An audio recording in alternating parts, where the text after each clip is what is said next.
Go ahead, start it, Mike.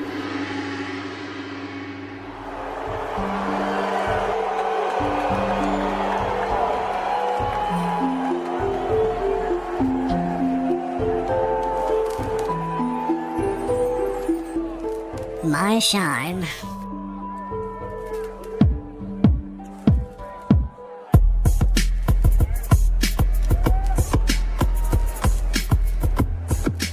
Welcome everyone to the next episode. Take your phone. Are you getting a text? It's like I was replying to the boys in the Discord. While Chris is doing that, I'm trying to do professional work here. This is Peter. That was Chris, who's messing on his phone, and we are here talking about the next bonus track on Wizard of the Hood. Yes. This week we were talking bonus round. We were talking "My Shine" by Violent J. Yeah. A very interesting track. It's got a little bit of a history that you may or may not know, but that's why we're here. That's why the Juggalo Rewind comes to you and teaches you something that you may not know. Or what do you call it? Pricks at the back of your pricks, mind. yeah. Yes, that too. It makes you relive the memories from the yesteryear of Juggalo history. I like to say we're like the Ken Burns of the Juggalo community. Jeez. Here to, let you know things you probably don't need. Let me redo that. Give you things you don't know you need. Like, why does anyone need to know about My Shine? Well, we're here to tell you. Yeah, of all the bonus ones, this is the only one you need to know. Spoiler alert. We're starting strong. Yeah. I think with these bonus tracks, as we've alluded to maybe already, we are going to go through these a little quicker than the tracks. Like little Dean, little zip, zip. You've been listening to too much nonsense. Since these don't have anything to do with the actual Wizard of the Hood rock opera, we're going to blow through this a little quicker than usual, but we'll still give you all the same nonsense. We're not going to bore you with intros and nonsense. Yeah, there's no overlying story to tie to and fitting in the grand scheme of an album. These are which just is kind one-offs. of a weird for us for the first time in a long time. Yeah, They're just definitely. Short little one-off boys. So that's what these episodes are going to be. So, My Shine. Well, we'll talk about us real quick. We are the Juggalo Rewind. Follow us on all social medias at JuggaloRWD. Email us, juggalorwd@gmail.com, or give us a phone call, 810-666-1570. Yeah, you got a few more weeks here to get in on the end of the season action. So let us know. Get high, listen to this album, tell us what you think. We're winding all down. Those things. We've gotten through the Wizard's Palace, and now we're going back home. Woke up in Jay's bed. You wish. About to be making an album. What's something you're making? So yeah, this is, I don't even know what track to call. It's the 10th. Well, let's just get right into it, God. Yeah, it would be track 10 on the vinyl, right? So it's track, no. It's 11 on the vinyl? Yes, it's track, no. God, for all the work that we do here, we still can't figure this out. So, My Shine is track 9, 10, 11, 12, 13 on the vinyl. Oh. Because it's let's start over. Let's start from the beginning. You take that. Okay, so Wizard of the Hood came out on Carnival of Carnage. Let's not go that far back. As I just knocked over the fence. This whole episode is a fucking mess already. Okay, let's go back to the beginning. Let's talk about where this song originated. Okay. This CD, this album, came out in July of 2003. Right. This song debuted on ICP.com on Thanksgiving Eve of 2002. Right. So, nothing to do with The Wizard of the Hood. No. But it's clearly from... We don't even want to say like the Shangri-La. It's got to like be recordings. Shangri-La B-side. If they ever released a box set of Shangri-La, I would imagine this is one of the tracks from the session. It has the vibe too of.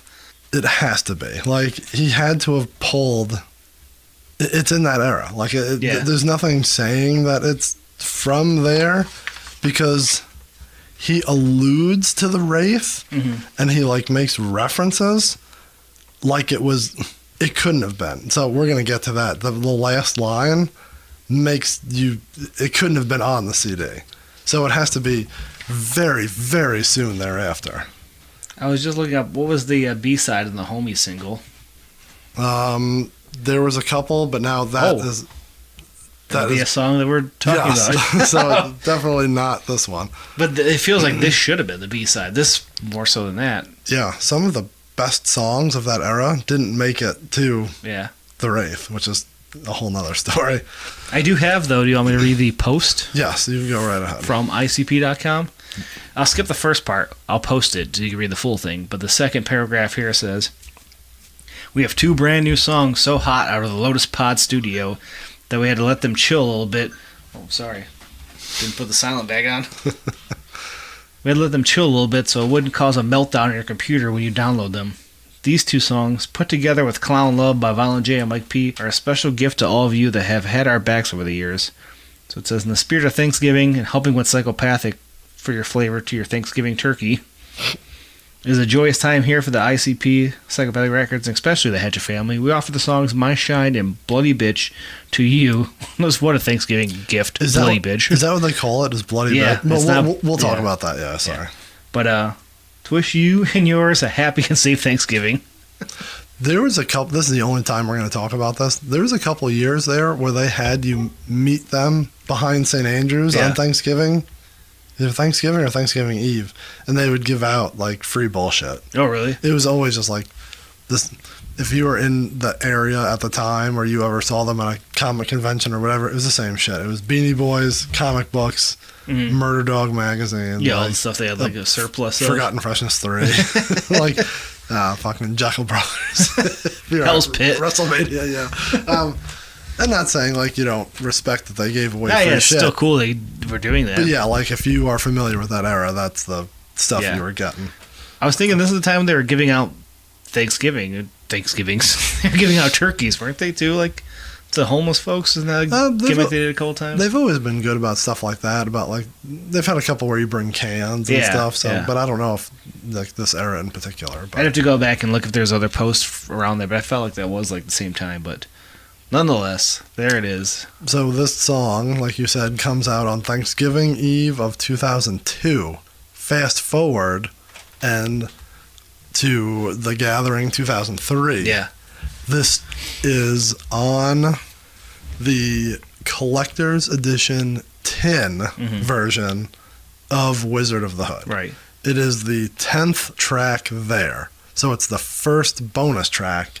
It's the first one after the album ends. Yeah, so it'd be track 8 on the tin. 10. Because 1 to 9 on the album. Oh, I thought it was 7 for some reason. Yeah. So 10. 10th track there. Fast forward to 20 years later when the vinyl comes out. The vinyl has 4 bonuses. This song is now last. Yeah. So it flips positions with Bloody Bitch Dead. I guess the pacing, when you have all 4 of them together in the bonus, the pacing is good because it's more of a closer track than the downer Bloody Bitch. Than the other 3 horrible ones. We'll get to that. We're jumping ahead. It's weird though that I get the tin, you're buying it because it's the collectible, you get the blunt wraps with the tin, but it's weird that the tin only gets tracks you already had. Like it'd be fine if those were added on top of the bonus tracks. That's the part that's yes. I wasn't paying attention to what you were saying, but I if you just said that it's dumb that the collector's edition has the ones you already have, then right. yes. That's what I was saying. So fucking dumb. But I thought I was saying it'd be fine if those were on top of.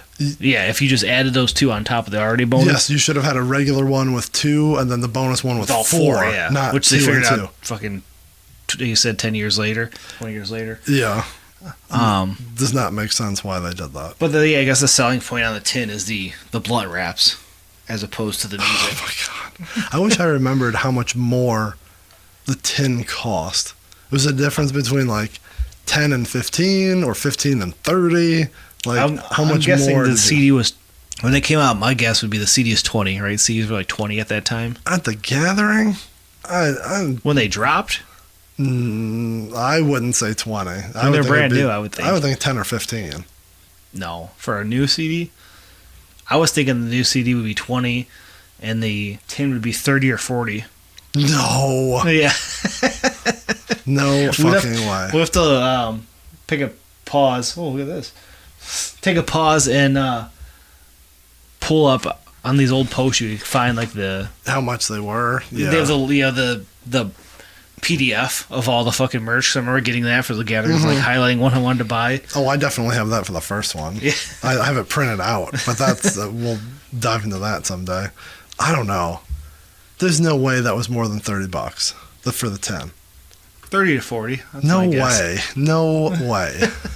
You're thinking 2022 prices and not. See, in my mind, 2022 they're cheaper because CDs are less on the scale. And ironically, that one is expensive because it's hard to find. Right.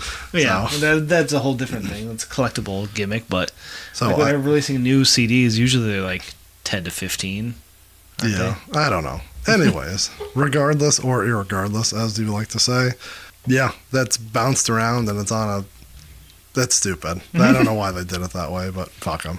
Fuck them. As you said, this track was produced by Mike P. It's a little ditty from Jay and Mike P. And it may not be from the Shangri-La time of recording, but definitely in the era of that CD being out and Right.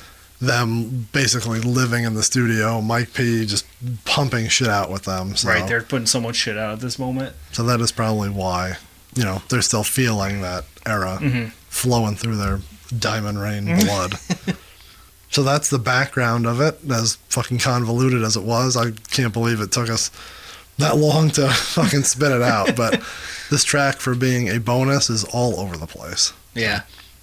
Before we get started, because it is too late, I want to jump right into our phone-a-friend. Okay. If you don't mind. It's still relevant outside of the Wizard's Palace story. Oh yeah, this is a season. Still, the season I guess is still. I'll use my phone a friend. Who do you want to call? Got an astronomy buff there? No, I have a friend though. Okay. To be fair, I gave this person a heads up because I didn't want to totally miss out. But also, something a little different. I don't know what this story is going to be. Okay. A little birdie told me to call this person for this song. Okay. I don't know why. So this could go horribly wrong, or it could be entertaining. Take that as it may. Or they may not pick up the phone at all, so it could be a total failure. So, if you are a fan of ours, if you've listened for the past couple seasons, last season, I forget what song, we had our friend Samantha from Nebraska. She is a Scott Frost apologist and a Cornhusker at heart. She still is, huh? There's someone still out there defending Scott Frost? Yeah, she's going to follow him to his dying day. I was told that she has a story about this song. Okay. So we are going to give her a call. Okay. If she picks up, and see what the story is. Please leave your message. Right to the You are a son of a bitch. Well, it wouldn't be the season if we couldn't get a hold of it. She just gave us the fucking button right off the bat. Fuck you, Sam. It must be on like sleep mode, Sleep. She texted me literally 30 seconds ago. Maybe she's on the line already. She's on the other line already. She was texting me about the episode that she was just listening to. So, ironically, she said, "I just live here. I don't give a shit about football." So, whatever. Fine. That's how it's going to be. That's how it's going to be. I mean, if that's how you have to defend your love for Scott Frost, pretend you don't care about football. That's fine. I mean, I thought you were talking about me. You're talking about her. Yes, that's a true statement. All right, fuck it. Let's get into the song. Let's go. You already know what we do. You know that we deep dive into nonsense. Yes. And that's what we're doing. So we're kicking into high gear for these episodes. Violent J starts off, big, heavy intro. This is for all needs to be said. So we don't like to read, but we're going to do it here.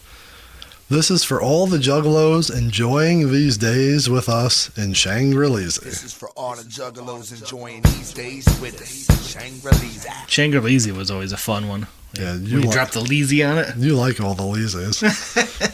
Again, telling you that this is straight Lotus era. Lotus era. Straight Wraith era. So, if you kids don't know, I can't believe we still have to say this every time.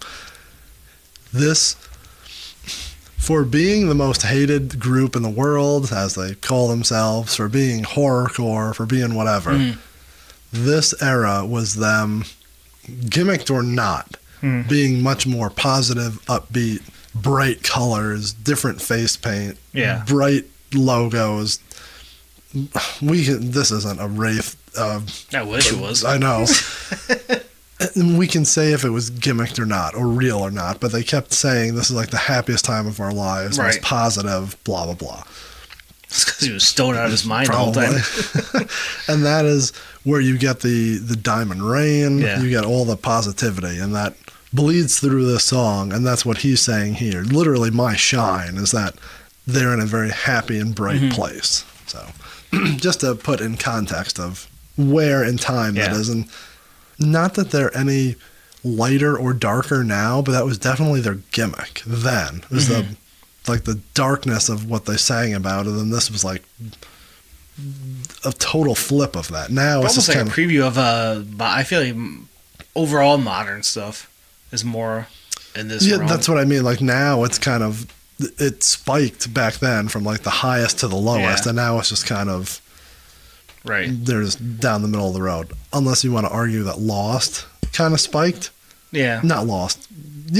Lost and Found. Lost was supposed to be like the dark. It's very Wraith-like of the two sides of a coin. But not as like Flip the Rat also has kind of that darker, not Flip the Rat, fucking Fred Fury. That era, the Fred Fury era, is darker. I couldn't tell you. But I think overall their stuff now is more poppy, upbeat sounding. Yeah, I agree. I'd argue, But this isn't a second deck fucking season. This is Wizard of Hood. And we're discussing now you forgot what we're My doing Shine. I thought we were in the Wraith. All right, let's jump right into the lyrics, and there's a lot to talk about here, which is crazy. Right off the bat, we're going to talk about Hallowicked 2002, second night. Puff of smoke, and we're here hella tight. Like, that's funny. Well, like, are you thinking, like, you snap your fingers and, like, you're going back in your memories, or is he literally smoking and it is a puff of smoke? First hearing this in Thanksgiving 2002, I'm thinking snap of fingers, puff of smoke, explosion. Listening to this after listening to the Weed album, you're thinking you just see a smoking weed reminiscing about just laying in bed. And we're there hella tight, like Hallowicked 2002 second night. Yeah. Great reference right off the bat. Also, okay, now we're talking. Yeah. This song was on ICP.com on Thanksgiving of 2002. Just a month later. So, unless he wrote this knowing ahead of time. How sweet. Double Hallowicked was. You now have like the month where this came out. Right. Or where this was written. This was written in the month of November. Yeah, so it would place it after the Wraith. Which I think think wouldn't be a B-side. Yeah, you're right. It already does because of something later, but now we're narrowing it down. What happened? Do you have that right in front of you? Yeah. So, Hallowicked 2002 was in Royal Oak. It was 2 nights with 2 different... I like that you're asking and you're the one who annotated this. Well, yes, but I don't remember off the top. I just want to make sure. I think I know what it is, but I don't want to misspeak. The second... So, ICP headlines both nights. Different openers each night. First night was ABK, Esham, and Zug. Oof. And then the second night was Esham Twisted opening. And I think... making that like the trio, the second night you get the fucking godfather of horrorcore, wicked shit, whatever you want. Popped Chris. And then you get Twisted, who at this point is fucking already like right neck and neck with them. Like they're fucking both headliners. Yeah, so I think that's why the second night was. And it just probably just rhymes better, to be perfectly honest. But that's all. When I first went back to revisit this, I'm like, we were at both nights, and I'm like, I don't remember what made the second night that much. It's all blended together as one show. God, yeah. I'd like to bet without remembering for sure that they did the exact same set, right? You'd have to dig that up, yeah, because I don't remember. They had to have. That's definitely the era of them just. The era now, they never change shit up. They do one now. Well, now they don't tour anymore, so the one-offs they can. Yes, they can do a different set, but yeah, they're not exactly Bruce or Pearl Jam where they're doing a different set every night. Like Jack White, where he's just fucking looking at his band and be like, "This is what we're playing next." Like, yeah, no. I seen him he did a small show at Third Man Records in Detroit, so fucking super tiny, and you could watch him. And he was playing the LC the next night, so he probably had a set in mind for that show. Mm-hmm. But legit at the Third Man show, you could tell the band would they'd be like, the drummer was like posed, like waiting, and Jack would like do one strum. He's like, okay, this is what I have to do. Like you had to be like on call, ready to do what pops in his head. Like, yeah, that's not what's happening with the clowns on stage. No, they have a tape, and there's zero audibles. But yeah, I don't know if there's no way they did anything different night 1 to 2, but I didn't care at the time. No, it was still cool. I'd still have a good time. Let me tell these fucks about 8 Mile Road and how we run this bitch, let the truth be told. And I have a hard time with this in my memory bank. This is right in the middle of them and Eminem. Yeah, it's gotta be, right? Like Slim Anus and all that came out between 99 and 01, so it's kind of dying out, but it's still. Yeah. I'm not saying this is a direct. I wouldn't call this a diss at all. I think just by this time, because that's a good question. Like, when did 8 Mile come out? I was just looking at the 8 Mile movie. Like, it is now, if not from the movie, before it, from Eminem blowing up. 8 Mile Road is now a prevalent Detroit. Everyone outside of Detroit now recognizes what 8 Mile is. Yeah, because of Eminem and mainly because of the movie. Yeah. That came out in 2002. I'm trying to find the exact date. November 8th, 2002. Came out about Thanksgiving. That's crazy.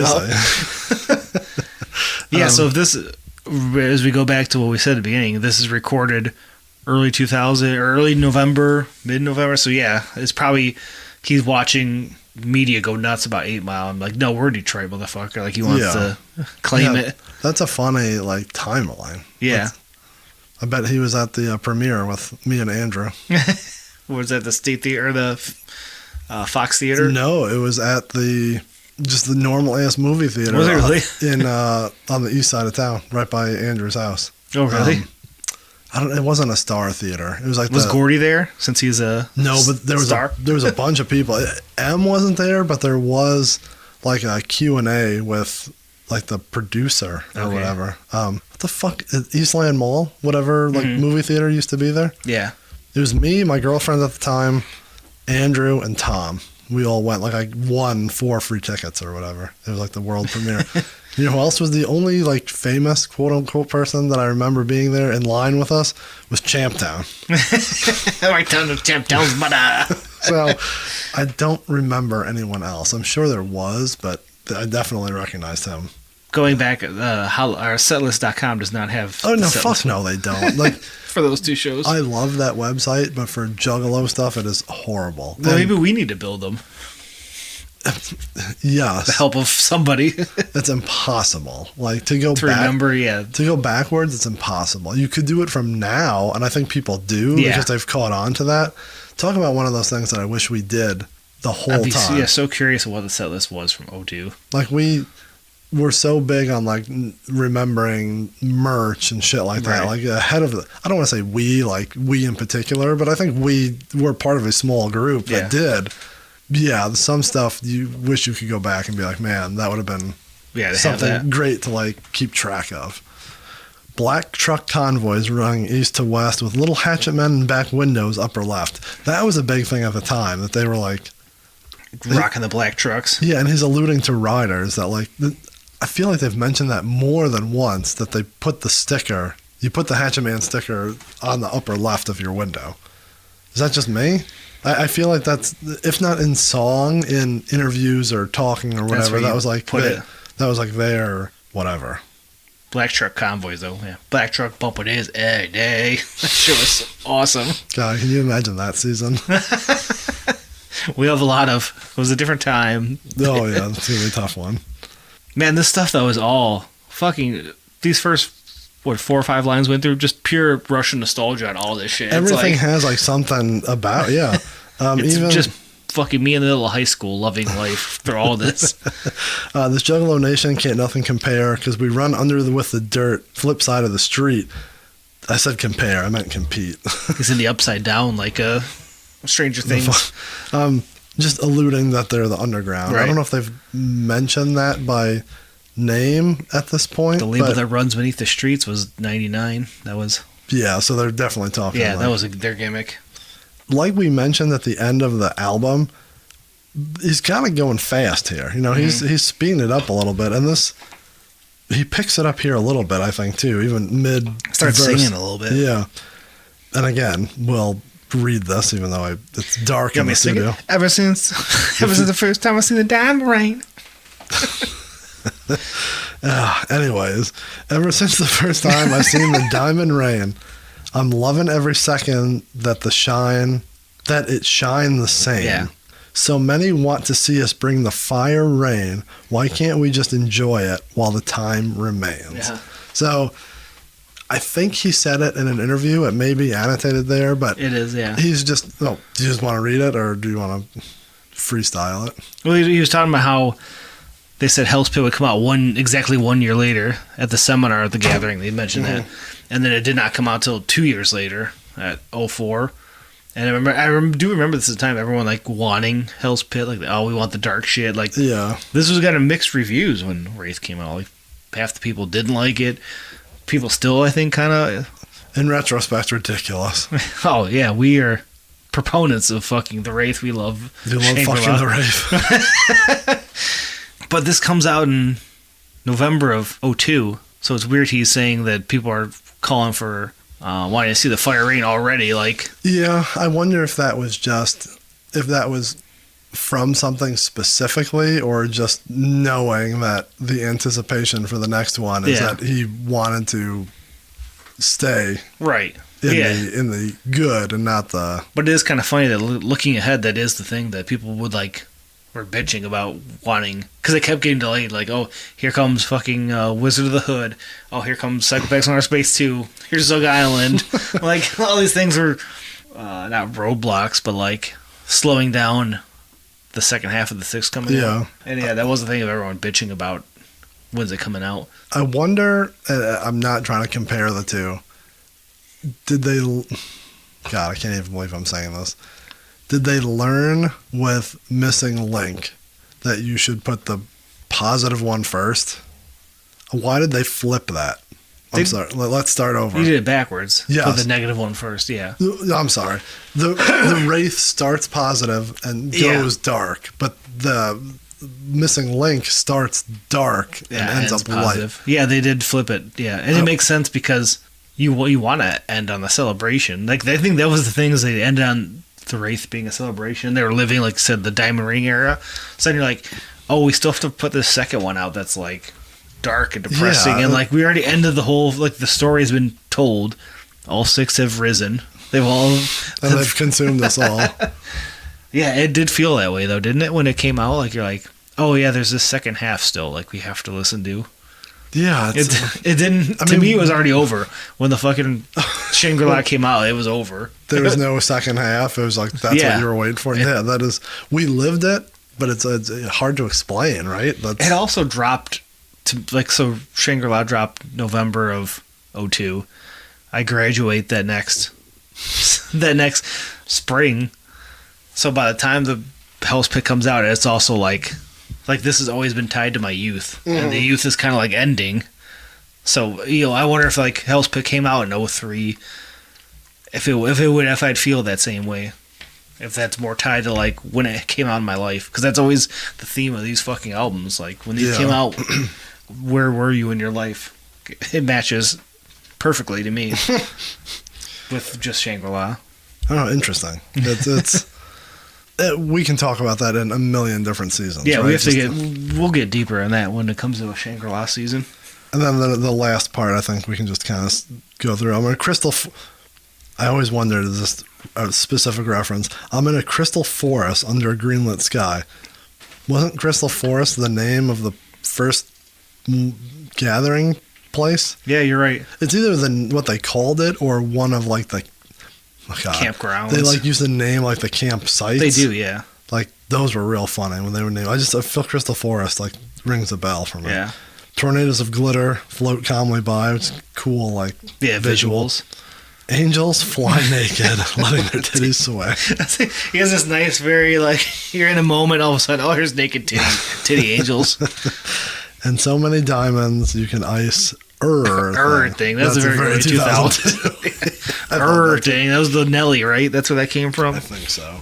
At least what made it in pop culture. Yeah. So yeah, like almost every line there is definitely a reference and nostalgia or something. Yeah. So he's flying through them, and it's cool. Like I like that. The chorus, him just saying, "Ain't nobody gonna stop my shine." They got the little guitar strumming, like Mike P's on the acoustic boy. And he's got his singing voice on. He's got his singing boots. Oh yeah, he's like, "Fuck, I can't do my Juggalo album. I gotta get in somewhere." Now the next part, like the end of the chorus, I don't get. Either I don't get it, or I think it's kind of shitty. The whole like, my book is falling apart. The whole like the beat changes and it goes, the rap game, it's happening. Yeah, that's kind of weird. I don't like that. But no, it kind of throws you off what you're in. Now the best part of that is in the middle of it, in the background, him dropping the line, "You cannot hold me back." Yeah, you cannot hold me back, which is a reference to 1989 Awesome Dre. Yeah. You cannot hold me back, 'cause Zach will attack, just like a Mack truck on Amtrak locomotive. You never grab a hold of me, the ferocity of my velocity strong. They can feel it in Hong Kong, and when I throw a show, you know the lines are long. For what I be popping. They've referenced him a bunch of times. He's done songs with them. Yeah, now he's like kind of intertwined with them. Yeah, and he's even done a remake of that song, "You Cannot Hold Me Back." I don't know if I've ever heard that. I might look like a psych, I keep leverage. We're not down an alcoholic beverage. Now it don't get too through from just drinking brew. But if I do, I can still beat you and your weak crew too. Repossess your heart just like a revenue. Take a look at your eyes, they look glossy. 'Cause it's scared to death of my posse. Who rules the city? Hardcore committee. Artists rank needy. Show with it's no on. It's a DJ Clay shit. Yeah, maybe. That's gotta be. That's where he was like popping up for a minute. Yeah. That fire ass track with. Oh my god. We'll save that for another day. But yeah, Awesome Dre is like a pioneer of Detroit hip hop. And man, I mean, I haven't seen him in a while, but I'm like, in my mind, he's gotta be fucking like 60. Like, he's gotta be so old. And then you seen him in like 08, when he started popping up with them, and I'm like, he still looks fucking young. I guess he's like Esham. Like, Esham's started so young, so he's almost their same age. But yeah, you're visualizing the guy they grew up listening to would be like a lot older than he is. But he's probably, he's gotta be 50, late 50s. Yeah. But I'm thinking he's gonna be this haggard old man. Like, isn't he at the Esham show coming up? We're about to see him. Kind of sweet. So yeah, that's a direct reference to Awesome Dre, who was, like we said, pioneer, not of like horrorcore or no, he was just straight up Detroit hip hop early on. Like I was trying to think today. I'm not going to be perfect with all this, but you'd say him and Merciless Amir. Merciless Amir is up there, but I was thinking a Breed.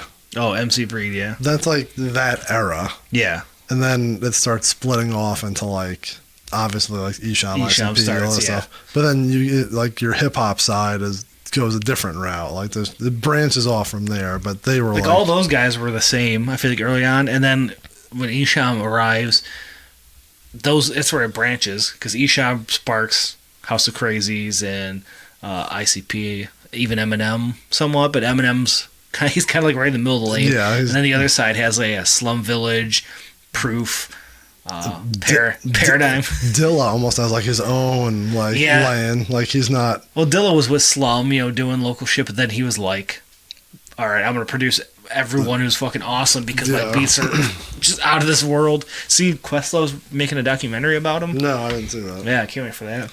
Is he gonna have Boy Kelly? He should. Boy Kelly, the Dilla historian. He is. I remember before we knew Boy Kelly. We're supposed to be quick episodes here. Yeah. We knew Boy Kelly going to shows early on, and I remember messaging him asking for like the J Dilla Changed My Life shirts. He's like, I don't know, I can't get you those. It was just like on Facebook before I was like friends with him now. But I remember him being like, I don't know. You fucking Mark. Yeah. It's like the people who text us. We don't know what the hell they're talking about. All right. So that's a nice little reference that he throws in there. He mentions the Wraith. Because like the Wraith, I walk through you. Kung Fu like Guru and Southwest Voodoo. Lots of rhyming. Another reference here that comes into play later, but whatever. I think it's just a common reference. I see you running down hallways now looking for cracks. Referencing the fact that when you're a kid, there's a whole you step on a crack, you do whatever. I think this one in particular, maybe it's annotated there that it is, yeah. It's specifically like when he was maybe he had a story about it. Yeah, I don't know. It was very specifically did he mention that in a?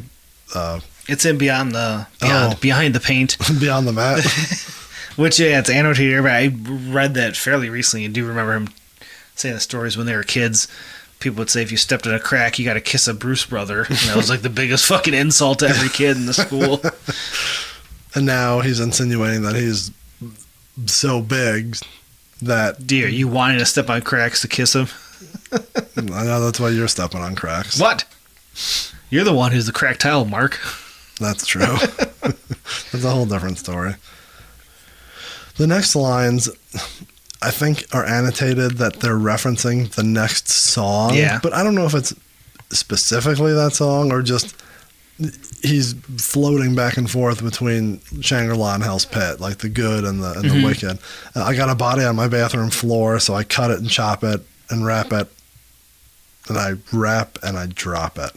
I take a shower and I'm ready for more. Yeah, I don't think it's specifically referencing that song. It's very similar to it. But. Yeah, man, I'm gonna have to when we start going through the lyrics of "Bloody Bitch Dead." Is there an actual part where he chops up a body that's in his bathroom, kind of specifically? Kind of, but I'm just like they chop up and eat bodies nonstop. I know it's all the same. It's a goddamn dead body, man. He is the dead body, man. Next line. Oh boy. Oh man, I forgot about this one. Yikes! I don't even know is that. That's horrorcore. If you listen to us on season 2, we were asking what means horrorcore. Is that offensive? I know that's the dumbest question. I'll say it because I don't there's no words here that I think are horrible. Yeah. I get wicked like AIDS in a gay man's butt. I mean, I guess he's not he's not making it like a homophobic slur. But he's insinuating that's way past the time of thinking that AIDS is just in gay men, yeah. Yeah. Yeah, that's the part that you're like, oh, don't defend me. Say I was a fool then, but I'm not now. There's no excuse. I was going with the flow, and that's the very thing we preach against. That's I think it's offensive, but I'm not sure, but I want to err on the side of caution. It's like now where everyone just assumed monkeypox is only in gay folks. I've never heard that before. That was getting spread at first. We should cut that out. I was just comparing it to like you said, by 2002, clearly AIDS, anyone is catching it. It's not just in this community. Yeah, the song wasn't written in 1991. And the fact that this line comes out when he is clearly very much homophobic and some of the shit he's saying makes me think it is offensive. But yeah. All right, I vote offensive. I vote offensive. Drop this was a different time. Yeah, right here. But then the next couple lines, he's bringing again good little references, or. I mean, yeah, maybe he's not. Maybe he's really not trying to be offensive at this one. He's just trying to be describing very visual.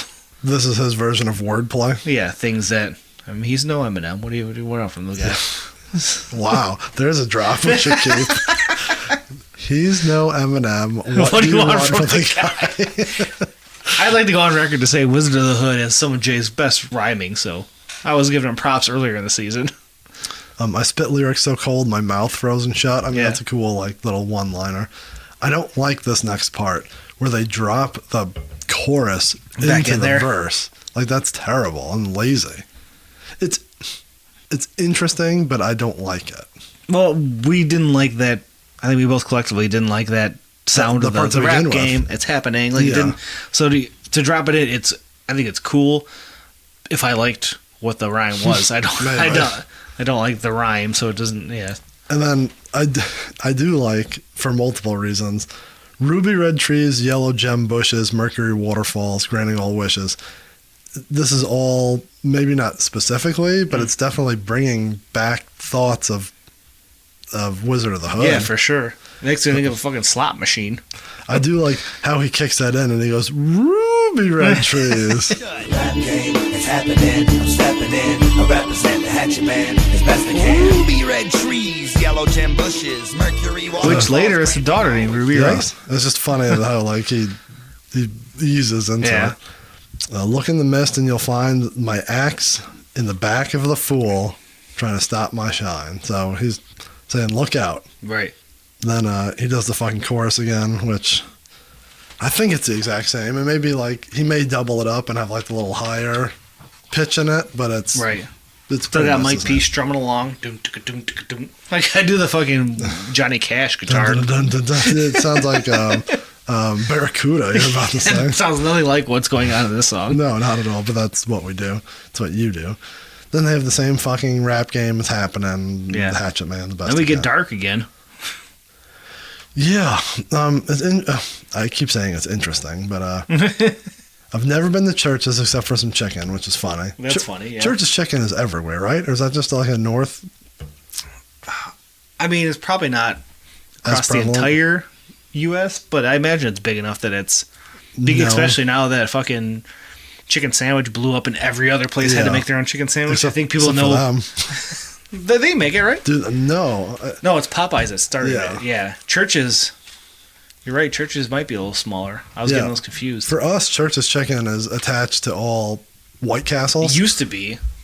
It used to be separate. Yeah. You don't think they're together anymore? I haven't seen a church. This one used to have a Church's in it. Well, yours also is barely open. Right. But do you remember Church's chicken? They would have like, I think it was like a gumbo or a jambalaya. I feel rice. Like we've talked about this. And they would use the meat from the White Castle burgers and grind it up into the fucking rice. Man, I find that right now. I'm so hungry thinking about it. Nothing is open by the studio. So yeah, it's not KFC, it's not Popeyes, but it may be a little more local, but Church's chicken. Yeah, you're right. They don't have a chicken sandwich. They have like wings and straight up chicken. Yeah, that's like they have like fucking green beans. That's good, yeah. I haven't had that in forever. Neither have I. Might be dinner tomorrow. There's still one on by the mall, Westland. Really? It's connected to it's with a Little Caesars. I can't even picture. Oh, I think I know what you're talking about. By the McDonald's, where old Toys R Us used to be. I don't trust no one. I tell a priest to eat a dick. And then spit some old Esham on his ass. I do like that part. Spit some old Esham on his ass. Yeah, he's always good about referencing Esham as being the devil. Being the devil himself. Now, some of this I can go off on a huge fucking tangent on, but I'll try to maintain. Mm-hmm. I've even used Bible papers when I'm twisting my grass. You just gotta go right back to this fucking being a kid. Like, ooh, I got fucking thin paper. I can, That paper is very joint-like, yeah. That still makes me, like, nervous, though. Like, it feels like, bad, like, you get possessed, like Exorcist. We're in spooky season. It makes me scared. But the carnival has always been around with its blessing. I ain't never tried to feel, or it ain't never tried to feel up my balls at confession. I hate, and we talked about this similarly in Most Tasteless. I hate when someone groups things together, even though the small minority is very, very bad. Yeah, and it's fucking horrible. And I'll say it. I don't care. Yeah. Yes, there are bad cops. Yeah. Yes, there are bad priests. Right. Yes, there are bad teachers. But there's also bad people who work at McDonald's. Yeah, there's bad graphic designers. There's bad HR people. Yeah. There's bad dentists. Yeah.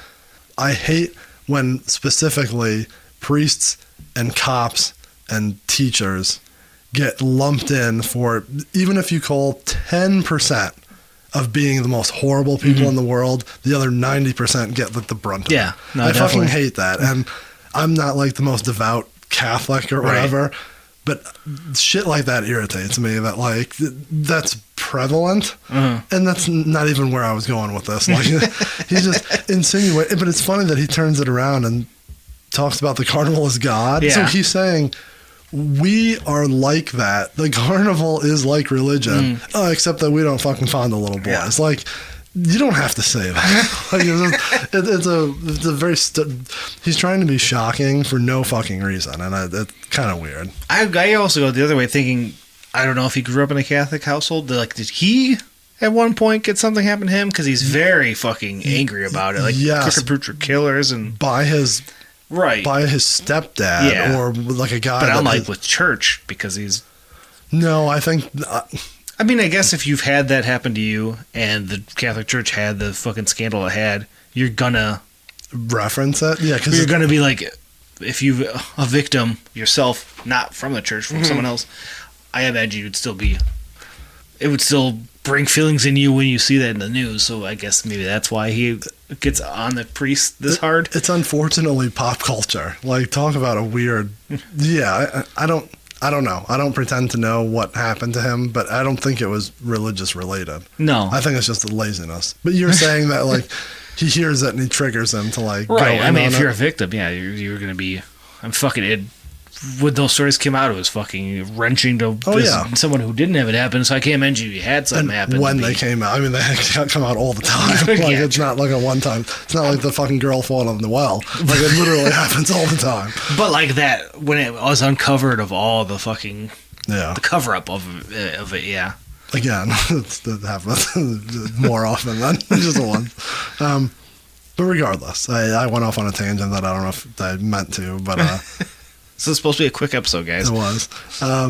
We know the carnival is God. That's odd. So what? It is, and we ain't sorry if we tricked you. I like that. So good. But again, shows that wasn't from the Wraith. Like, it's a direct reference to like the most important fucking line in the Wraith. It's sorry that we tricked you. We know the carnival is God, that's odd, so what? It is, we ain't sorry if we tricked you, bitch! Ain't nobody gonna stop my shine. Ain't nobody gonna stop my shine. Ain't nobody gonna stop my shine. You ain't stopping mine. It's so fine. Ain't nobody gonna We still use that line to this day. Oh, yeah. Everything. No, of course we do. That's just, it's great that ties into that. Yeah. And then he does the chorus like fucking 2 or 3 times over. But much like the rest of the CD, album, as Chris likes to call it, it changes. It changes up. Like, I still don't like it, but now he's like yelling in the background. Yeah. Like, he's yelling, "What? Do you think we give a fuck?" Like, it's different enough where you listen to it, but it's not different enough where I think it's good. Well, it's not part of a story, so there's no need to listen to it. You definitely Skipper. Yeah. End it early. For sure. If we want to go back, I think Sam is ready to Oh, yeah. talk. If we can This is good. You wrap it up now with the story. Yeah, we can try this again. So if she fucks us again, then it's over too. She fucks us again. We're never doing this again. She claims that. Please leave your message You liar! You're such a liar. You don't have it on silent. She said her phone is on silent. She didn't hear it, but it wouldn't go right to voicemail. Do we have anything else to talk about with this episode, or? No. Did we mention how long it is? Do you have that right in front of you? All of these are pretty short, so this one flowed pretty quickly. It didn't drag on. I don't like the choruses, but you know. It is what it is. I was pulling the spreadsheet back up. I lost it when I was looking up 8 Mile. 3 minutes and 20 seconds, which compared to the other 3 is pretty long. And I imagine 40 seconds of it is hook. Oh, yeah, for sure. Which is unfortunate. Why did someone text me? Imagine if they let Blaze throw out the first bowl at a Tigers game. Can you imagine? I think that's about it, eh? Yeah. We tried to make that quick, but this was, of the four, there's probably the most stuff going on here. So. Yeah, there's a lot of nostalgia, a lot of stories. This was one we probably could have stretched out if we wanted to. Yeah. You know what we should have did? We should have made a Thanksgiving dinner in honor of these coming out on Thanksgiving. We should have had some church's chicken. I'm definitely thinking about getting that tomorrow for dinner. I'm watching it. We're going to timestamp this, let you all know we're recording this on a Friday night. Tomorrow is football Saturday.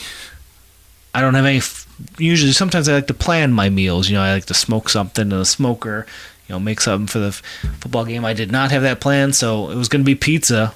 I think it's going to be church's chicken. And I can pick up a cheese pizza at Little Caesars connected to it. And you can have some Alizé from last week. We're saving the Alizé for the live smoke-along season finale. All right, I'll just be... You gotta steer that fucking ship. Sorry. Everyone trashed watching Wizard of the Hood. Yeah, can't even imagine doing that episode. Thank God we didn't do it for Homies to Smoke With. Now we got to do it again. Now you got to do it for a whole... No, that's not going to happen. All right, so we're wrapping up My Shine. You can't stop My Shine. No. We're going to close the tin on this boy. As you know, follow us everywhere at Juggalo RWD. Call us or text us 810-666-1570.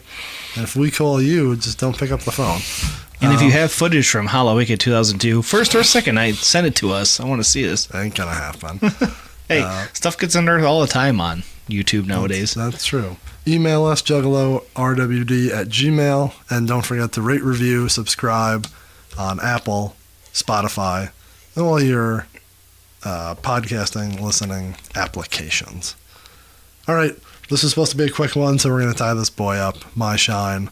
We'll see you later for more bonus goodness. Bonus goodness? Yeah, you can say that every time. Especially when we're recording all of my night. Oh my God. All right. It's happening, I'm stepping in. I represent the Hatchet Man as best I can. All music played in this episode and in this entire season is owned by the respective publishers and copyright holders and is reproduced for review purposes only under fair use. Hope you liked it.